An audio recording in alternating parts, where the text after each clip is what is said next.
I swear I felt small hands pressing against my back that night, and the laughter of a child echoed through the graves, even though no child was there. Have you ever stopped to think what you would do if, in the pitch darkness of an empty cemetery, you felt a cold hand rest on your back, even though you knew you were completely alone? That's the question that haunts me to this day, and one I've never been able to answer rationally, because the night it all happened, I learned that within the rusted iron gates of an ancient cemetery, logic is the first thing to go. I'd heard stories from fellow professionals, accounts that many dismissed as exaggerations meant to scare newcomers, but nothing, absolutely nothing, prepared me for what I would experience when I accepted that lonely shift in the heart of a small Pennsylvania town. It was a cold autumn night. The wind whistled through the trees as if whispering forgotten laments, and the moon, shrouded by heavy clouds, barely illuminated the grounds. My task that night seemed simple: to finish the burial of a coffin that had arrived hours earlier, sealed in a way rarely seen, wrapped in thick, heavy chains, as if someone had decided to imprison not only the wood, but also what was contained within. As I watched those chains glinting in the dim light, an uneasy feeling came over me, as if there was something in that tomb that shouldn't be there, something that didn't want to be forgotten. And it was just when I thought about finishing the job quickly that something started to happen. If this story has already made you feel the weight of the silence of cemeteries, and imagine what might be hidden behind the chains of a coffin, subscribe to the channel now and leave your like to continue following even more disturbing stories that reveal secrets that should never be heard. My name is Richard Miller. I'm 52 years old, and for almost 3 decades I've worked as a gravedigger in a small town in rural Pennsylvania, where the streets seem frozen in time and the local cemetery holds more stories than any library.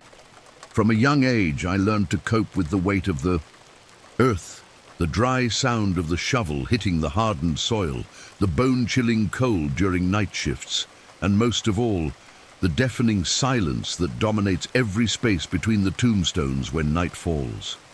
I always believed this silence was my ally, a companion on the journey, but that night I discovered it could also become my enemy. Being a gravedigger in small towns is very different from what many imagine. It's not just the mechanical work of digging ditches and covering coffins, but a routine steeped in memories and stories that seem to echo in the air. Each grave holds not only mortal remains, but also secrets buried alongside those who have passed.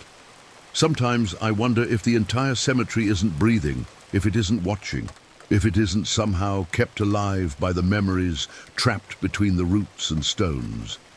The town's elders always warned that certain nights bring omens, but I never listened, believing it was just superstition. That particular night, however, something was different.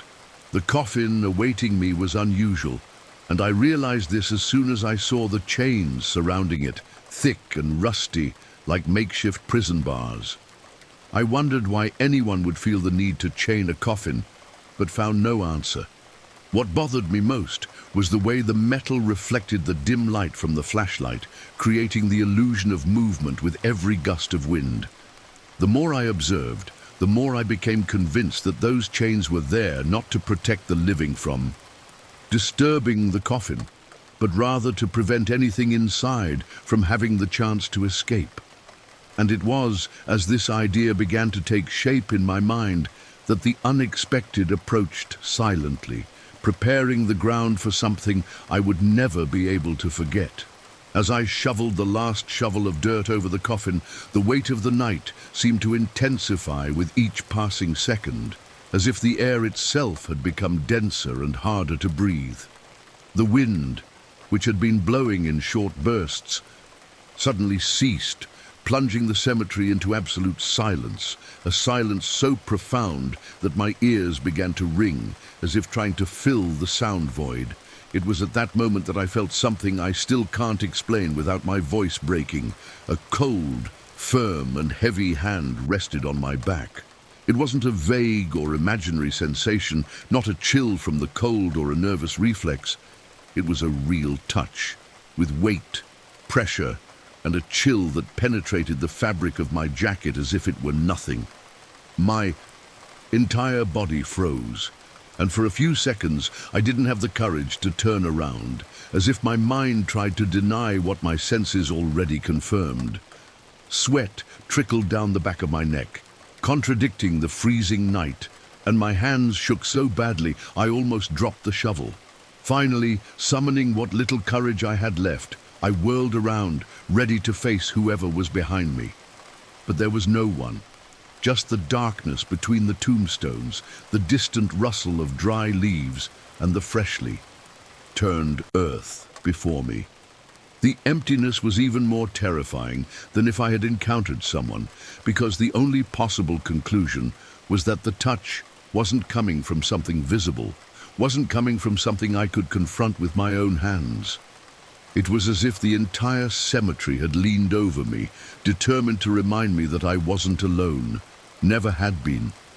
And it was exactly in this suffocating silence, with my heart still racing, that an unexpected sound began to emerge from the earth, completely changing the course of that night.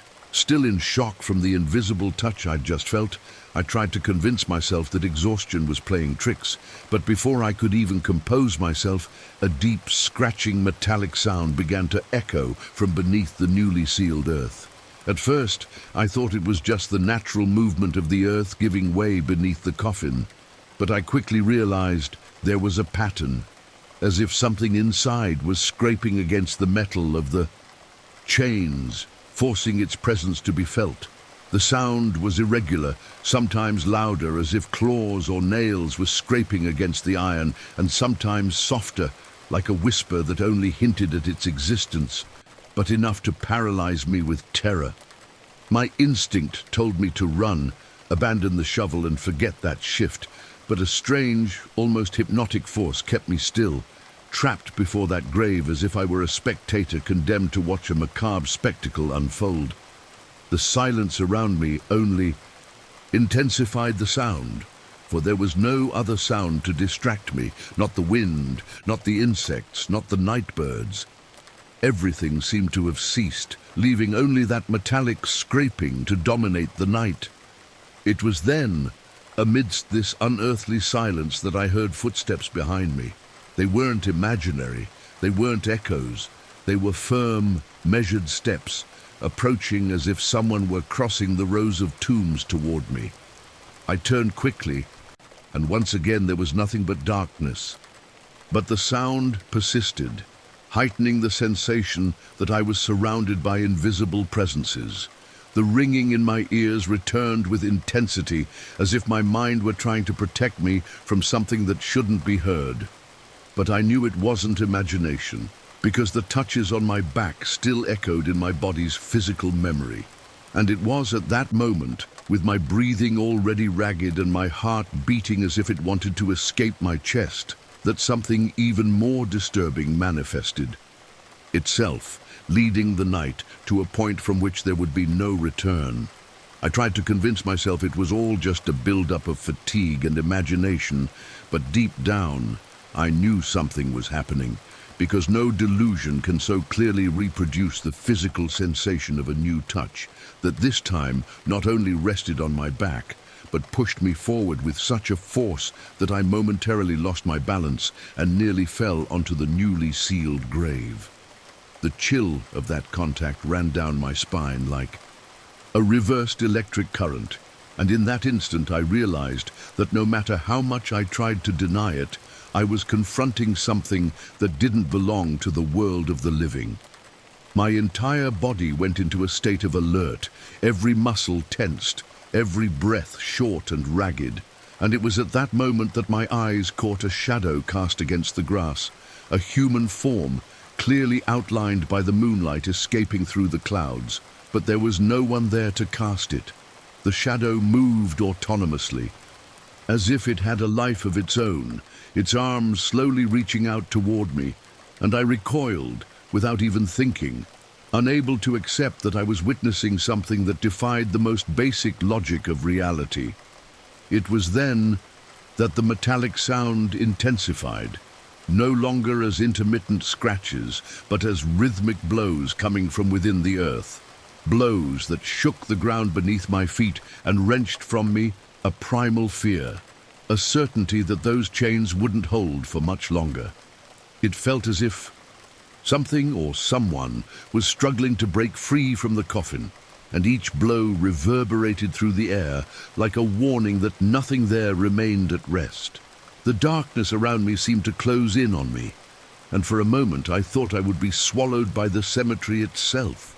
My mind screamed to run, but my legs were rooted to the ground as if invisible roots had wrapped around them. It was only when a final touch, this time cold and lingering, ran down my back until it reached the nape of my neck that I managed to awaken from my trance. And in that moment I realized that if I stayed there for a few more seconds, I would never have the chance to tell this story. I gathered all my remaining strength and ran among the tombstones without looking back, my breath on fire and my legs stumbling in their own haste until I reached the rusty cemetery gate. I abandoned my tools on the cold earth, as if carrying any object from that night would keep alive the connection with what I had witnessed. Since then, I have never again accepted working alone on night shifts, because I understood that some presences do not belong in oblivion, and that certain chains are not made to protect the living, but to contain that which should not be freed. To this day, residents swear they hear in silent early mornings the metallic scraping echoing underground, as if the struggle is not yet over. I simply wonder, silently, how long the chains will hold before what I touched, and what touched me, finds a way to escape. Have you ever imagined how you would react if, amid the absolute silence of an American cemetery, an invisible force gently pushed your back, but when you turned around, there was no one behind you? This question has echoed in my mind since the night I experienced something I've never forgotten, a night when the boundary between the world of the living and the world of the dead ceased to be just a legend whispered in barroom conversations and became a reality that remains with me to this day. I've always been skeptical, believing that ghost stories served only to frighten the most impressionable. But nothing prepared me for the experience I had, burying a woman whose death seemed shrouded in mystery. It was late, almost midnight, when I was given the order to complete the burial. The coffin was simple, the wake had been too quick, and few dared to attend. There was a rush, as if the family or whoever had organized the funeral wanted to get rid of her as discreetly as possible. There were no flowers, no prayers, just the cold earth waiting to receive a body that seemed abandoned. The detail that disturbed me most was the white veil covering her face, a translucent fabric that revealed delicate, almost angelic features, but which at the same time conveyed a sense of mystery and nonconformity. And it was in this dark and hurried scenario that something began to move silently, preparing an encounter that would change everything I believed about death. If this story has already made you feel the weight of the silence of cemeteries and imagine what might be hidden behind the chains of a coffin, subscribe to the channel now and leave your like to continue following even more disturbing stories that reveal secrets that should never be heard. My name is Thomas Reed. I'm 45 years old, and since I was very young, I've carried with me the heavy and lonely routine of working as a gravedigger in a small town in Kentucky, a place where the nights seem to last longer than they should, and where stories of wandering souls circulate as naturally as the weather.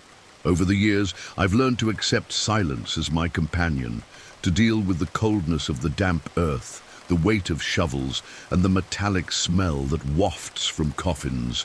And even though I've lived closely with death in all its forms, I've always maintained a rational stance, convinced that nothing could surprise me. However, on that particular night, there was something out of the ordinary. Something that made me uneasy from the start, as if a shadow had loomed over me even before I'd lifted the first slab of earth. The woman's burial, which was supposed to be completed, was handled with unusual haste. Few attendants were present, and the orders were direct. The body was to be buried without delay. There was no procession, no family members weeping around the grave, only two serious men watching from a distance, seemingly eager for it to be over. The coffin was simple, made of light wood, unadorned, as if they had chosen the cheapest option simply to fulfill a formality. What disturbed me most, however, was the white veil covering the deceased's face, a detail that seemed out of place in that apathetic setting, conveying both delicacy and mystery, as if there were an untold story behind her presence there. As I placed the earth over the coffin, the feeling that I was participating in something wrong only grew stronger. The wind blew coldly, but there were moments when it suddenly ceased, leaving the cemetery plunged into a stifling silence. In these pauses, I swore I heard distant murmurs, voices that belonged to no one visible. My mind struggled to ignore these signals, but my body reacted differently, with chills running across my skin and a growing pressure in my chest, as if the environment itself were trying to warn me. And it was at the height of this silent tension, when I could no longer tell whether the discomfort came from tiredness or something beyond the natural, that I felt for the first time the approach of a presence that would change the course of that night. As I finished packing the earth and smoothed the surface of the grave, the feeling of being watched became so strong that I had to stop for a moment, leaning my weight on the shovel as if seeking support in a suffocating void. I looked around, trying to spot any movement. Perhaps one of the men who had witnessed the burial was still nearby, but all I saw were rows of headstones, plunged into darkness and the faint glow of the moon filtering through the clouds. It was at that moment, as I bent down again to resume my work, that I clearly felt something I never thought I would. Light, feminine hands pushed my back gently, but firmly enough that I nearly lost my balance. The shock coursed through me like an electric shock. My heart raced at a rate that seemed deafening, and sweat trickled down the back of my neck, even in the biting early morning chill. It wasn't the sensation of a shiver. It wasn't the illusion created by the wind. It was a real physical touch, leaving me with the sensation of an undeniable presence. My hands shook so badly I had to drop the shovel, the metallic sound echoing like an explosion in the silence of the cemetery. I knew, with absolute certainty, that I wasn't alone. I tried to take a deep breath, but the air felt too dense to penetrate my lungs. With each passing second, my mind struggled between the urge to flee and the need to understand what was happening. It was as if the presence didn't want to hurt me, but rather to warn me, as if it were trying to force me to pay attention to the newly closed tomb. The gentle touch contrasted with the crushing weight of the situation, creating a confusion that paralyzed me.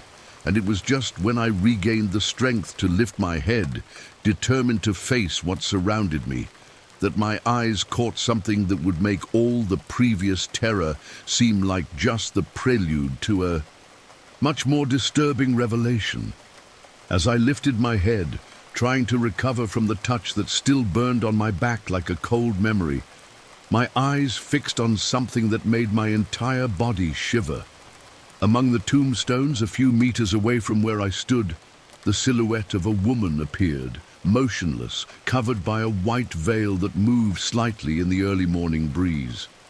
The sight was so clear that for a moment I believed someone had entered the cemetery without me noticing, but the rigidity of her posture, The absence of any sound of footsteps and the way the moonlight seemed to penetrate her revealed that this was not the world I was accustomed to. My instinct was to retreat, but my legs remained rooted to the ground, as if invisible roots had sprouted beneath my feet. The veil covered her face, but even so, I could feel the weight of a hidden gaze filled with pain and nonconformity. With each passing second, the figure seemed to fade a little more, as if made of smoke or dense fog, and yet it remained there, unwavering, as if wanting to be seen. I couldn't tear my eyes away, trapped in a state of paralysis that mixed fear and fascination. Suddenly, as if blown by the wind, the figure vanished before me, dissolving into the air in absolute silence, leaving no physical trace. Only the slow movement of the white veil, which seemed to melt into the night, marked the end of the vision. I remained motionless, trying to understand if it had been a hallucination or if I had truly witnessed the return of the woman I had buried minutes before. And it was in that suffocating emptiness, when the cemetery was plunged back into darkness and the silence seemed even heavier, that I realized that this was not the end, but just the prelude to something much more disturbing that was yet to come. I stood there trying to catch my breath, but the feeling that something still surrounded me didn't diminish. On the contrary, it seemed to grow like a shadow, expanding with each passing second. The figure's disappearance brought no relief, only a suffocating weight, as if its absence were even more frightening than its presence. Then, amid the charged silence, a new sound arose, delicate at first, but disturbing at its core. A muffled, almost imperceptible cry, as if someone were sobbing somewhere distant among the tombstones. The sound didn't come from a single direction. It seemed to echo throughout the cemetery, surrounding me in waves that mingled with the cold dawn. Wind. With each sob, my body reacted with involuntary shivers, and before I could move, I felt that touch on my back again. Only this time it wasn't a gentle push, but a firm, insistent pressure, as if invisible hands were trying to force me to look directly at the newly closed tomb.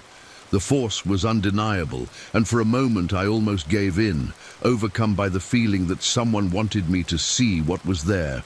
My mind screamed that I shouldn't look, but my body was being driven by something greater than my own will.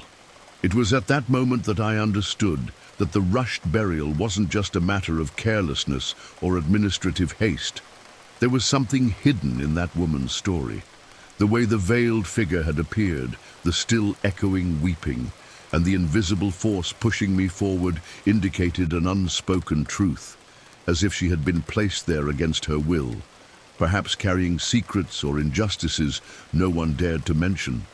With each passing second, the feeling that she wanted to be remembered, that she wouldn't accept oblivion, became more evident. My eyes fixed on the freshly turned earth, and I could have sworn it seemed to move slightly, as if breathing, as if harboring something that longed to escape. Despair gripped me, and in a whirlwind of fear and disbelief, I realized there was no turning back, because from that moment on, I would be forever marked by the spirit of the woman in the white veil. I didn't have the courage to stay another second before that grave. I dropped my tools onto the damp earth as if they were contaminated bundles and left the cemetery without looking back. Running, my breath ragged, my heart pounding so loudly it seemed to announce to all the dead that I was still alive. Since that night, I've never been able to walk among the tombstones without feeling the invisible weight of eyes watching me. And to this day, when I pass near the place where she was buried, I swear I hear the muffled sound of sobs mingling with the wind.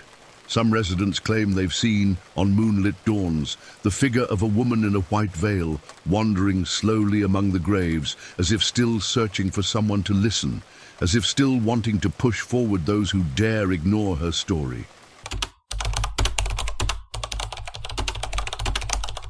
Have you ever wondered what you would do if, in the middle of a silent night, while working in an empty cemetery, you felt like someone was still monitoring your every move, even though you knew that person had been dead for decades? This is the question I've carried with me ever since I began hearing the stories, and later experienced firsthand what once seemed like mere legend among employees. At first I laughed at these stories, thinking it was just another way for veterans to scare newcomers.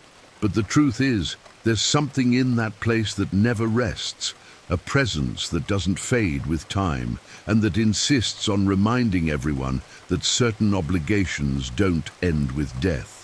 What's most striking isn't the unexplained noises or the shadows that seem to move at the edge of vision, but rather the firm, insistent taps on the back that make any worker feel they're not alone, as if an invisible supervisor were evaluating every detail of the job. Many have tried to explain this as a figment of their imagination, fatigue, or even the wind, but anyone who's ever felt the pressure of a cold hand knows it's no illusion. And it was precisely this experience, shared in whispers and suspicious glances among employees, that led me to investigate further the story of Edward Collins, the gravedigger who everyone believes never abandoned his post. If this story has already made you feel the weight of the silence of cemeteries and imagine what might be hidden behind the chains of a coffin, subscribe to the channel now and leave your like to continue following even more disturbing stories that reveal secrets that should never be heard. Edward Collins was a name I'd heard in old conversations, always mentioned with a mixture of respect and trepidation, as if he were someone whose memory still held sway long after his death. He worked as a gravedigger in a small Ohio town during the 1960s, a time when the work was even more arduous than it is today, without the machines that facilitate some of the digging, and without the modern resources we have at our disposal.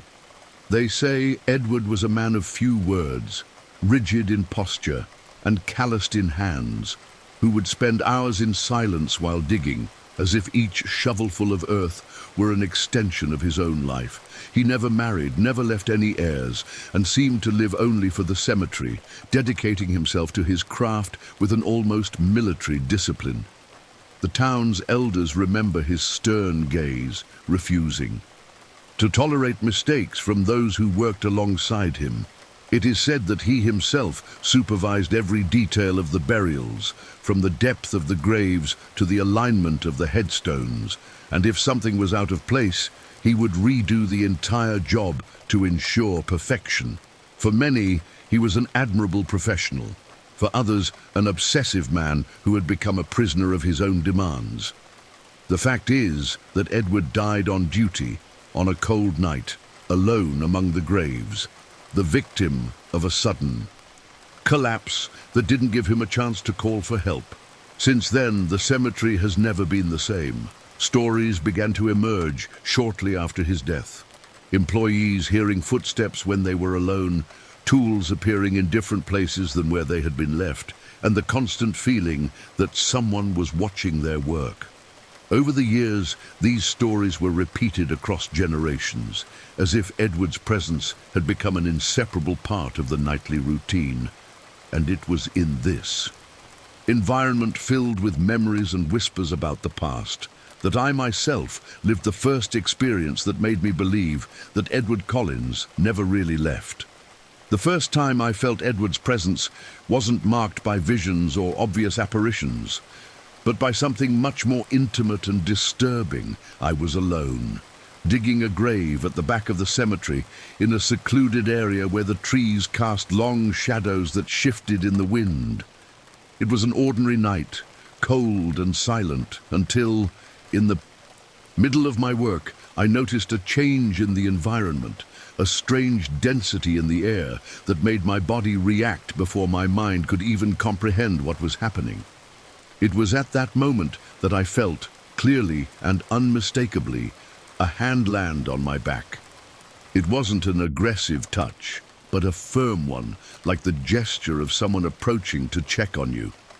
The weight of that hand made me freeze inside because there was absolutely no one with me at that moment. My first reaction was to turn quickly, convinced that a colleague had arrived without me noticing, but all I found was emptiness, the faint glow of the moon on the tombstones and the distant echo of the wind cutting through the silence. My heart raced, and my hands shook so badly I had to put the shovel down to keep it from falling. I remained motionless, trying to rationalize the experience, but the more I tried to find a logical explanation, the more I felt there was nothing natural about it. The pressure on my back disappeared as suddenly as it had appeared, but the feeling of being watched persisted, as if invisible eyes were scrutinizing my every move. And it was precisely from that night on that I understood why so many workers reported the same kind of experience. Because I myself had become part of the list of those who felt the invisible touch of Edward Collins, the gravedigger who never left his post. However, what seemed like just a silent warning soon evolved into much more intense and impossible to ignore manifestations. After that first experience, I began to realize that the cemetery never felt the same again, because with each night shift, signs emerged that Edward was even closer, as if he'd decided to add me to the list of people who should feel his presence. There was one night in particular when the silence was broken by footsteps behind me, heavy, rhythmic footsteps, so clear that for a moment I thought someone was walking down the narrow aisle between the headstones. The sound slowly approached, and I, seized by irrational fear, suddenly turned, expecting to find a co-worker who had arrived unannounced. But there was no one. The space was empty, only the cold wind rustling the dry leaves on the ground.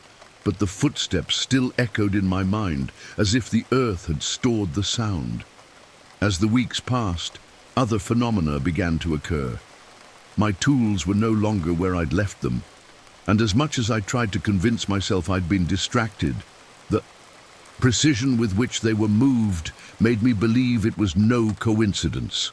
The shovel would appear leaning against another headstone, the unlit lantern would be found meters away, and even the ropes used in burials appeared coiled so meticulously that they seemed to have been organized by someone with a mania for perfection.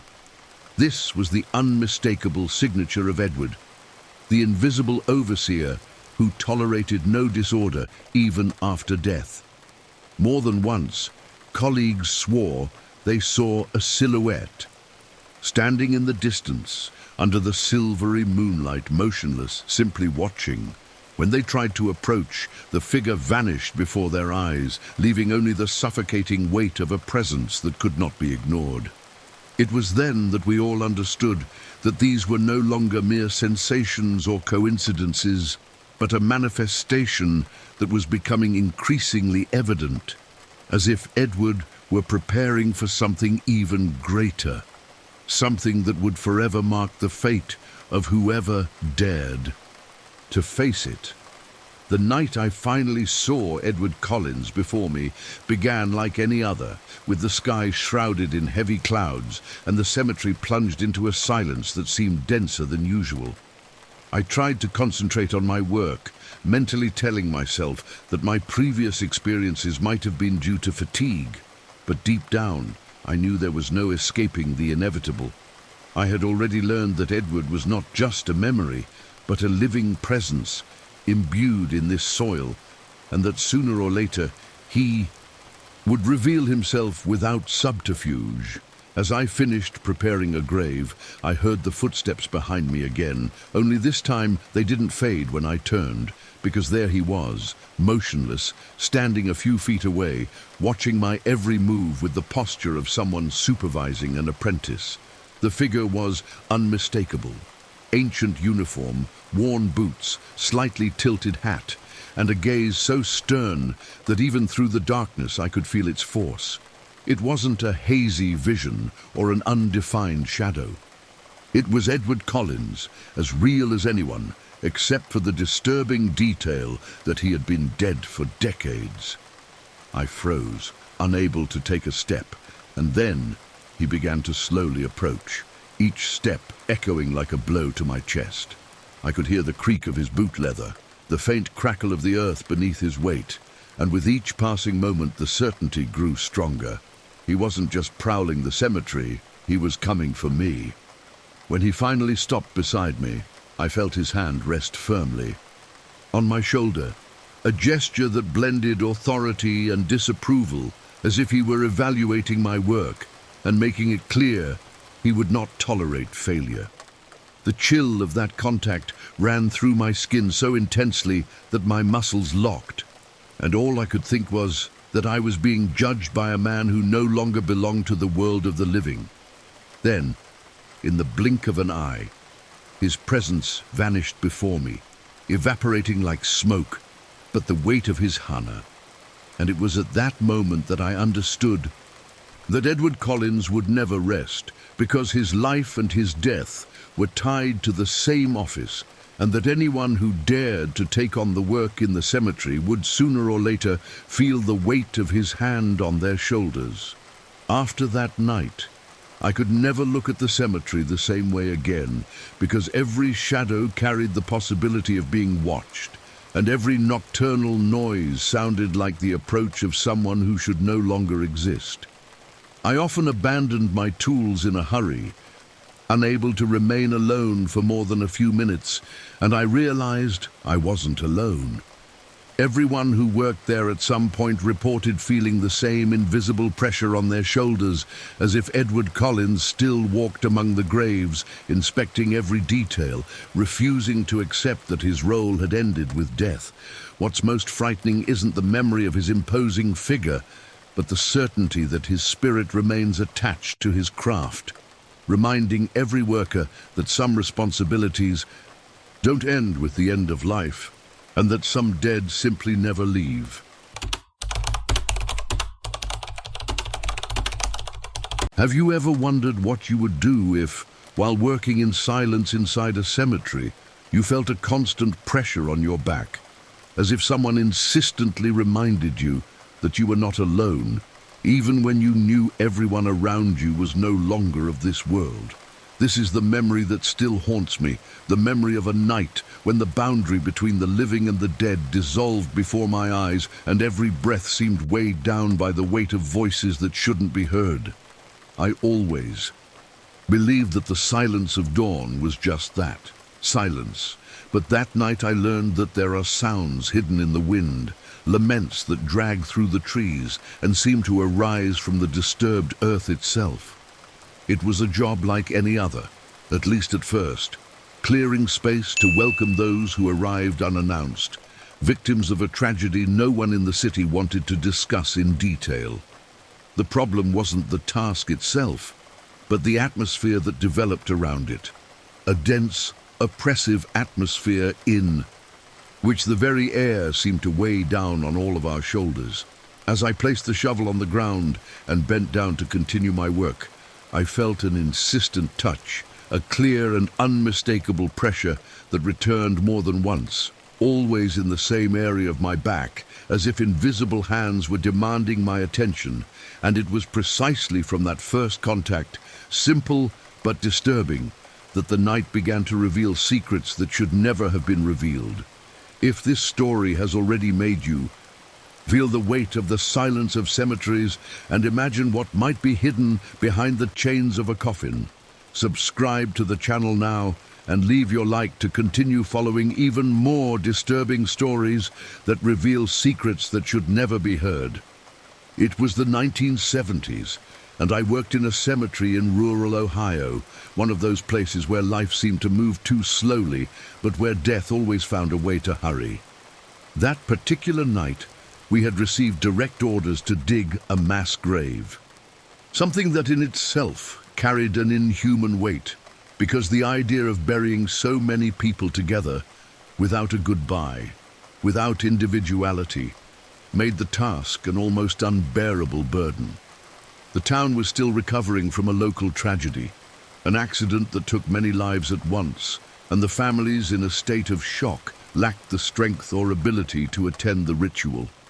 It was up to us, night workers, to deal with the burden of fitting all those bodies into the same space, as if haste were more important than dignity.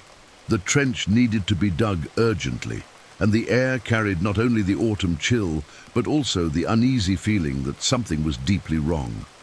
While heavy machinery rumbled in a distant corner, we dug the rest by hand, each shovelful of earth seeming to weigh twice as much, as if the soil could withstand such a blow.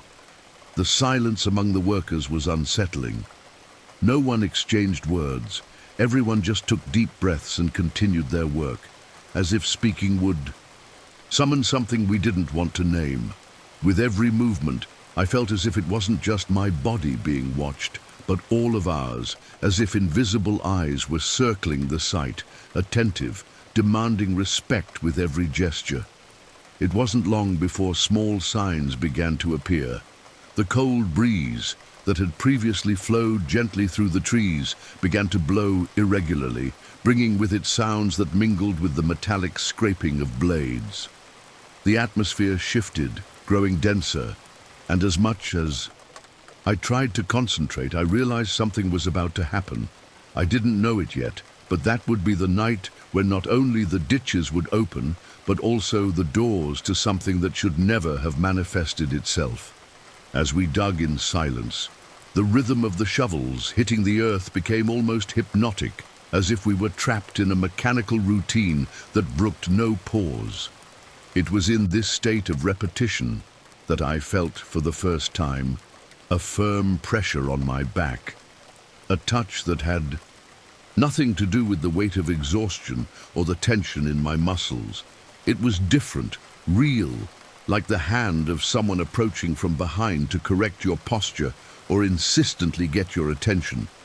I turned quickly, expecting to find one of my colleagues beside me, but there was no one nearby, just the open trench and the other men busy with their own tasks. I tried to ignore it, convincing myself it was just the suggestion of the heavy atmosphere. But minutes later, the same thing happened, only this time to another worker. I clearly saw him stop digging, put his hand behind his back as if he'd been pushed, and cast a frightened look at me without saying a word. The expression on his face was enough to confirm that I wasn't just imagining it, that something was going on between us that night.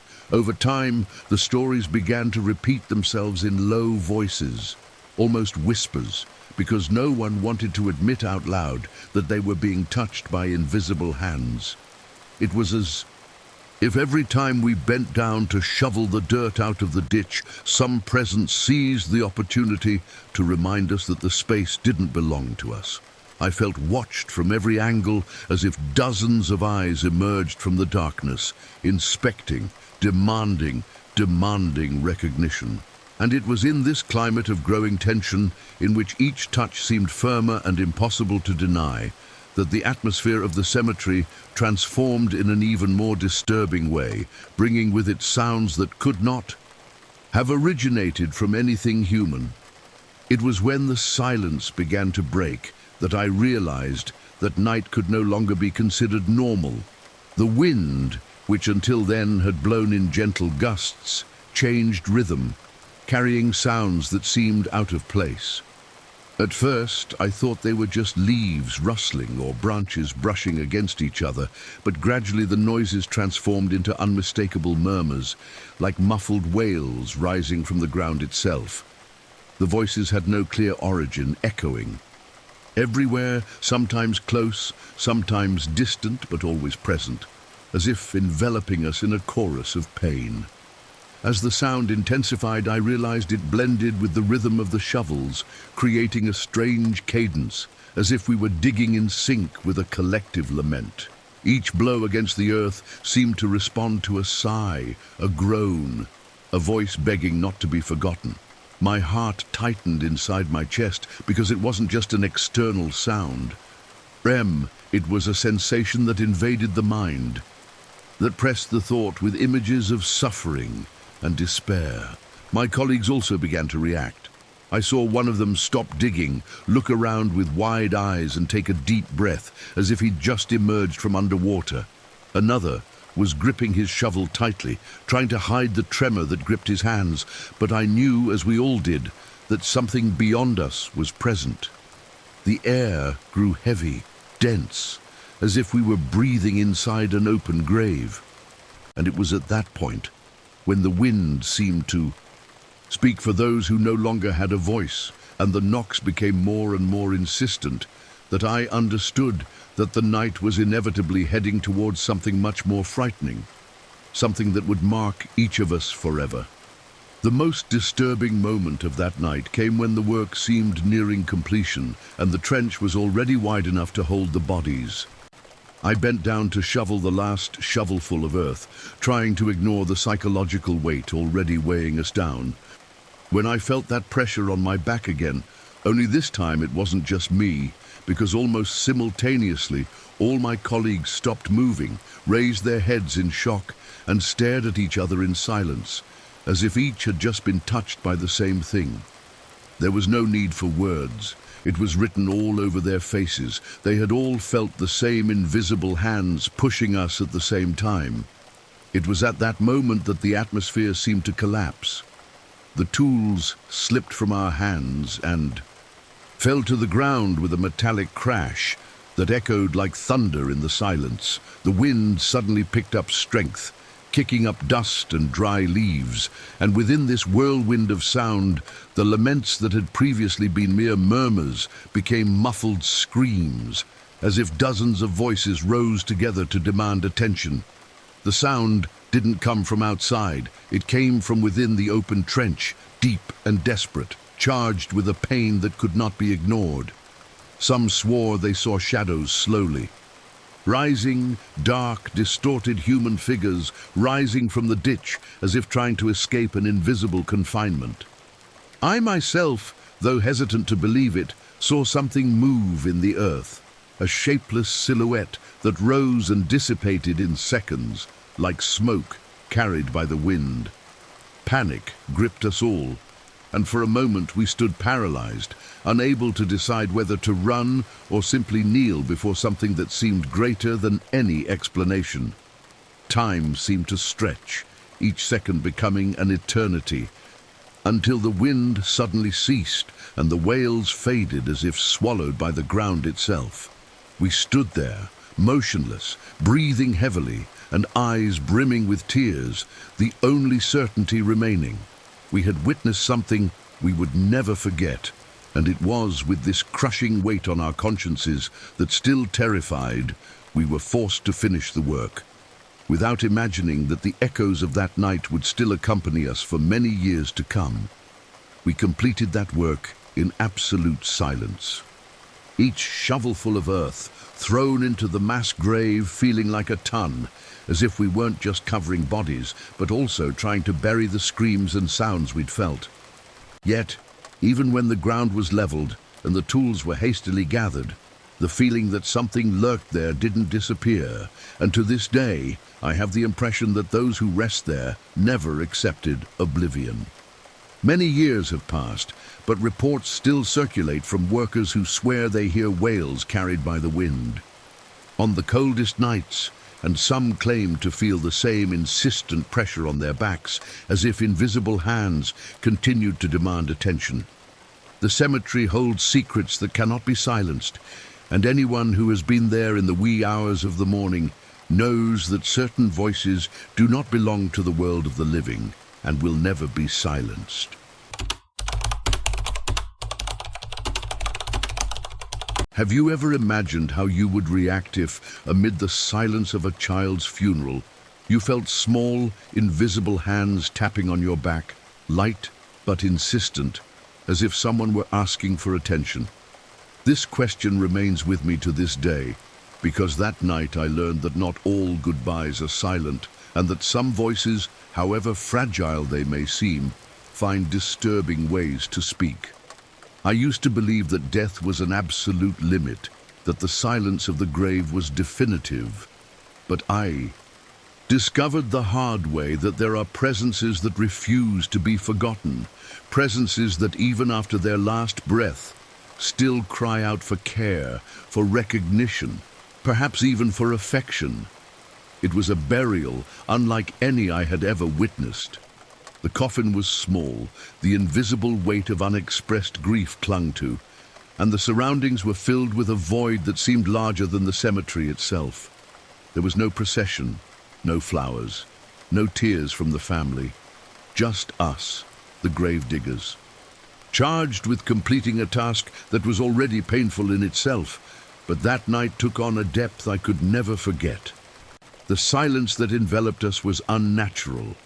It was suffocating, laden with a strangeness difficult to define, as if even the wind hesitated to pass through the trees. And it was within this heavy and almost unbearable atmosphere that the first sign revealed itself, paving the way for an experience that would mark each of us forever. If this story has already made you feel the weight of the silence of cemeteries and imagine what might be hidden behind the chains of a coffin, subscribe to the channel now and leave your like to continue following even more disturbing stories that reveal secrets that should never be heard.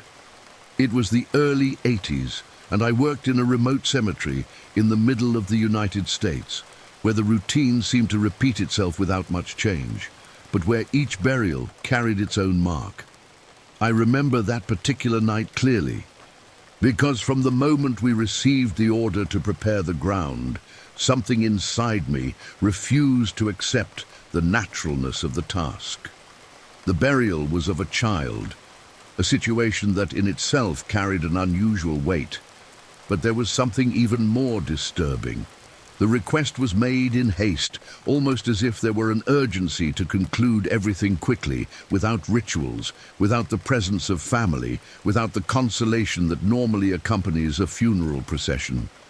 The coffin was small, made of pale, simple wood, almost devoid of detail, as if chosen merely for formality. There were no flowers adorning the grave, no prayers or farewell speeches, just us gravediggers following cold instructions with no room for questioning. As I watched that small coffin rest on the dark earth, I felt a strangeness growing within me, an unease that stemmed not only from the emotional weight of the scene, but from the feeling that something was deeply wrong with this lack of mourning. The silence was absolute, and even the wind seemed to avoid the space where we stood. The surrounding trees remained still, and darkness spread like a heavy blanket over our heads. Our every movement echoed louder than it should have, as if the cemetery were listening, recording every gesture, every breath. There were no children around, but I couldn't shake the feeling that a childlike presence lurked there, invisible, stalking our every step. It was in this atmosphere filled with abandonment and mystery that I noticed the first signs that that night would not end like the others. I didn't yet know how, but I sensed that the silence surrounding that small coffin held secrets that would soon be revealed, and that we, unwittingly, were about to witness something that should never have happened. As I shoveled the earth into the grave, the hollow sound of the soil hitting the coffin echoing in my ears, I felt for the first time something that made my entire body shudder. A light, repeated. Pressure appeared on my back, as if small hands were tapping to get my attention. The touch wasn't strong, but it was insistent, soft, and continuous, exactly like the gesture of a child trying to alert an adult. For a moment I froze, unable to move my arms, and only the sound of the shovel falling to the ground broke the heavy silence around me. I turned my head quickly, certain one of my colleagues had approached without me noticing, but there was no one behind me. The other workers were farther away, each busy with their own tasks, and none of them seemed to notice anything strange. I tried to rationalize, telling myself it could have just been the reflex of a tired muscle, but the sensation didn't fit any logical explanation. The touch had been too clear, almost human, with the same delicacy of fragile, small fingers. I took a deep breath and tried to get back to work, but the pressure returned. More insistent now, repeated in short bursts, as if someone were urging me to stop what I was doing and pay attention. A chill ran down my spine, and my eyes filled with involuntary tears, not from the physical exertion, but from the certainty that there was something invisible beside me, something that wouldn't accept the silence of oblivion. And it was at this point, as I was already struggling to control my panic, that a completely unexpected sound began to spread throughout the cemetery, proving that it wasn't just me who was being touched that night. It was as I tried to resume work, ignoring the invisible pounding in my back, that I noticed an even more disturbing detail, something that immediately made all my instincts scream at me to stop. Amidst the sound of the shovels moving in and out of the earth, a light, clear, childlike laugh emerged, the kind of innocent laughter anyone would recognize instantly, but there, in the middle of a silent cemetery, it sounded completely out of place. At first, I thought it was just a noise carried by the wind, an auditory illusion caused by fatigue. But when I looked up, I saw the same astonishment on the face of one of my colleagues that gripped me, and I knew it wasn't a figment of my imagination. The laughter began softly, as if whispered from far away, but quickly grew closer, echoing around the grave we were about to close. It didn't come from any specific direction, but seemed to circle between the headstones, moving back and forth, as if a child were running around us playing hide and seek. The contrast between the somber weight of the burial and the disturbing lightness of that laughter created a sense of imbalance, as if we were trapped in a reality that no longer obeyed the rules of the natural world. My colleagues paused for a few seconds, each trying to find a plausible explanation, but the silence in their eyes revealed that there was no logic that could justify what we were hearing. I myself felt my heart sink, as if with each laugh, my mind were transported to the memory of the small, silent, and abandoned coffin, and the connection was inevitable. The child who rested there did not want to depart in silence. And it was exactly when the laughter began to sound closer, almost over my shoulders, that I understood that this was not yet the peak of the manifestation, but just a prelude to something much more intense that was about to happen before us all. I tried to remain calm and convince myself that the laughter was nothing more than strange echoes of the wind, but deep down, I knew something much darker was happening. That's when I felt the small hands on my back again. Only this time they weren't just tapping lightly. It was as if invisible fingers were gently tugging at my shirt, urging me to look back, like a child trying to get the attention of an adult who pretends not to notice their presence. The chill ran down my spine so intensely that my legs went weak, and the shovel slipped from my hands, falling to the ground with a metallic sound that echoed like a scream in the suffocating silence. My classmates noticed my reaction and came closer, but before anyone could say anything, they all heard, clearly and undeniably, light footsteps running between the tombstones. They were footsteps, small, quick sounds, as if a child's body was circling us. Alongside them, the laughter grew louder, closer, until it transformed into peals of laughter that swirled through the space, sometimes behind us, sometimes to the side, sometimes so close they vibrated in our ears.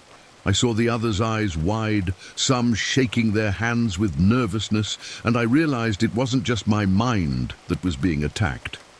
One of the men swore he saw a low shadow quickly crossing the ditch, as if it were a child running back and forth.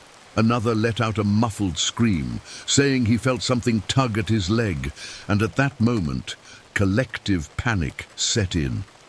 We, men accustomed to dealing with death every day, were gripped by a fear so intense it nearly made us abandon our work altogether. Tools fell to the ground, and no one dared move for what seemed like endless seconds. The wind rose strongly, carrying the laughter as if it were part of it, a chorus of children's voices that echoed inside our heads and reminded us every second that the grave was not silent. And it was at that point, when there was no longer any doubt that we were surrounded by a presence that would not be ignored, that we understood that we were not just burying a body, but also a cry for attention that would never be silenced. When we finally managed to complete the burial, neither of us exchanged a word, knowing that what we had witnessed could not be explained logically nor carried in silence without leaving deep scars. Each shovel of earth thrown onto that small coffin seemed to place an even greater weight on our chests, as if we were trying to stifle laughter that no longer belonged to the world of the living, but insisted on echoing in the wind and remaining etched in our memories. To this day, some swear they hear children's laughter in the wee hours of the morning, always in the same spot in the cemetery, as if the child were still searching for someone to pay attention. I myself have never been able to forget the gentle touch on my back, repeated too many times to ignore, and I carry with me the certainty that some presences do not rest until they are heard. If you want to continue hearing stories that reveal dark secrets hidden in cemeteries, subscribe to the channel now and follow the next stories that should never have been told.